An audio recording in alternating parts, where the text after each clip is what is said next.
மக்கள் நலத்திட்டங்களுக்காக நடுவண் அரசிடம் தமிழ்நாடு அரசு கோரிக்கை வைக்க வேண்டும் என நடுவண் நிதியமைச்சர் நிர்மலா சீதாராமன் கூறியுள்ளார். தமிழக அரசு கேட்க சொல்லுங்க. ஏன்னா மத்திய அரசு மூலமாக ஒவ்வொரு மாவட்டத்திலும் மெடிக்கல் காலேஜ் அமைக்கிறதுக்கும் காலேஜோட சேர்த்து ஹாஸ்பிட்டல் அமைக்கிறதுக்கான 3 பட்ஜெட்டுக்கு முன்னாடி நான் கொடுத்துருக்கேன் வாக்குறுதி.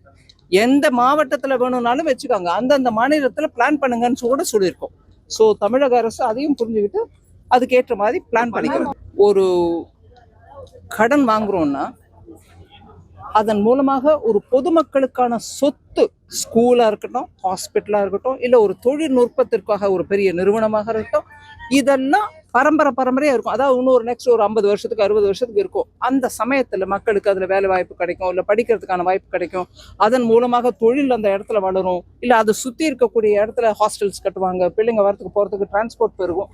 இப்படியாக ஒரு சொத்து கிரியேட் பண்ணினா, கடன் வாங்கி கிரியேட் பண்ணா கூட அதன் மூலமாக எக்கானமியில பலதரப்பட்ட தாக்கம், நல்ல தாக்கம், கெட்ட தாக்கம் இல்லை, நல்ல தாக்கம் ஏற்பட்டு அதன் மூலமாக எக்கானமி வளரும். இது எல்லாரும் ஒப்புக்கொள்ளக்கூடிய ஒரு தியரி.